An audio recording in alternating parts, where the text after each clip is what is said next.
Olá galera, tudo bem com vocês? Aqui quem fala é o professor Jonas, da disciplina de Filosofia. Nós vamos refletir sobre o tema geral da estética.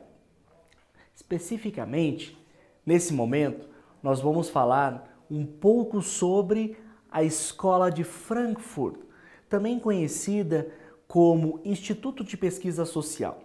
Na verdade, a Escola de Frankfurt é um nome mais popular e mais conhecida teoricamente como e formalmente como Instituto de Pesquisa Social. Contextualizando a ideia da Escola de Frankfurt, vamos ler juntos aqui comigo? A Escola de Frankfurt, nome genérico para designar um grupo de filósofos e pesquisadores alemães que, unidos por amizade no início dos anos 30, emigraram com o advento do nazismo, só retornando à Alemanha depois da guerra. Quem são esses indivíduos? Theodor Adorno, Walter Benjamin, Max Horkheimer, Herbert Marcuse, Jürgen Habermas e alguns outros.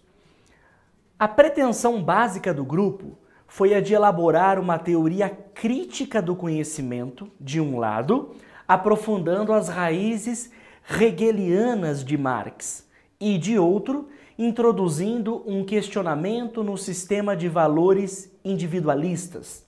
Assim, a Escola de Frankfurt elucidou o caráter contraditório de conquista racional do mundo, pois a racionalidade científica e técnica consegue o efeito de converter o homem em um escravo de sua própria técnica.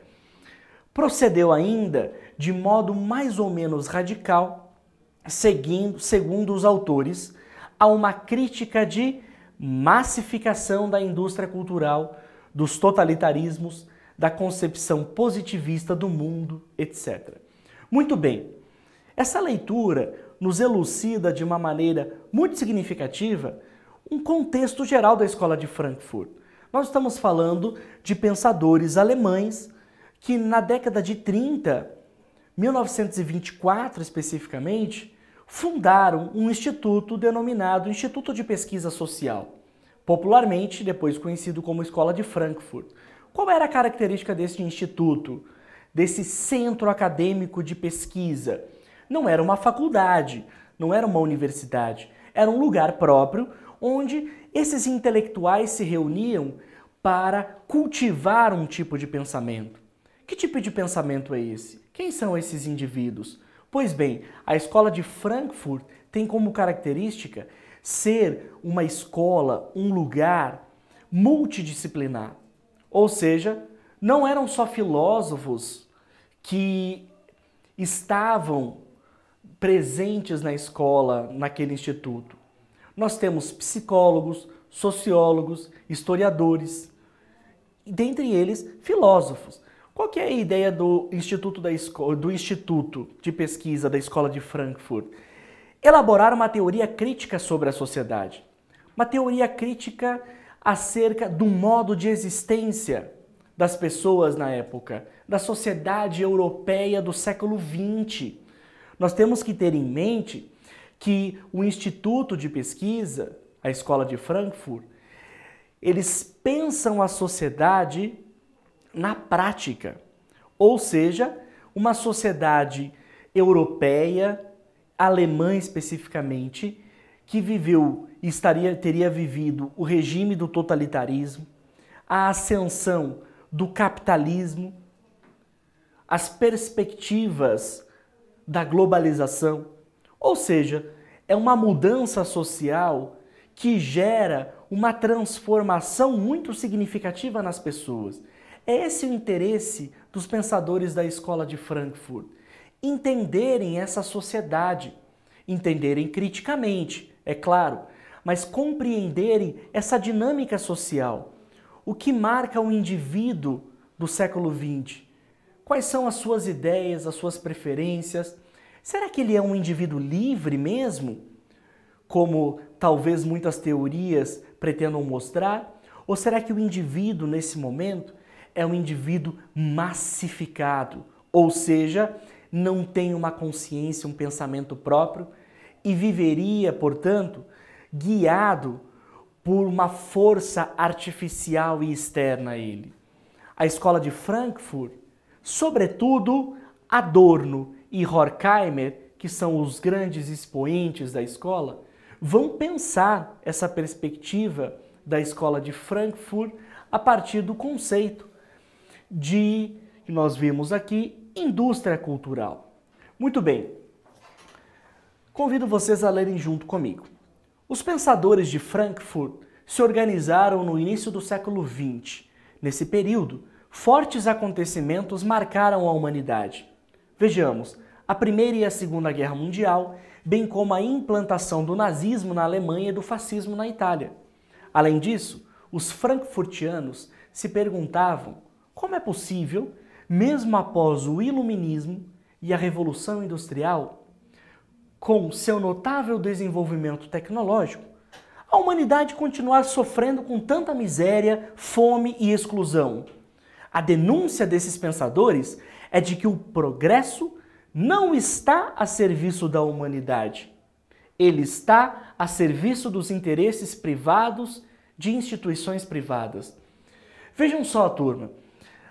A grande crítica estabelecida pela escola de Frankfurt é como é possível a humanidade ter passado pelo iluminismo, ou seja, ter reivindicado mais igualdade, liberdade e fraternidade, lema esse que nós sabemos vai impulsionar a Revolução Francesa.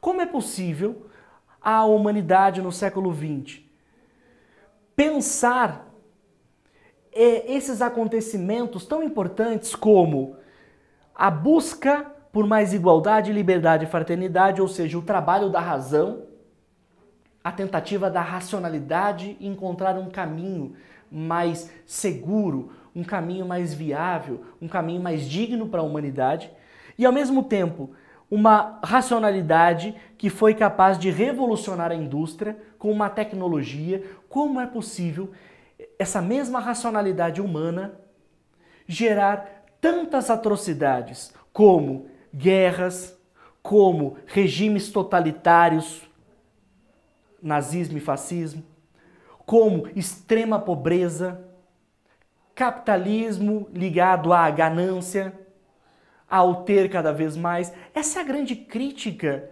e a grande incomodação que os pensadores de Frankfurt encontram e apresentam.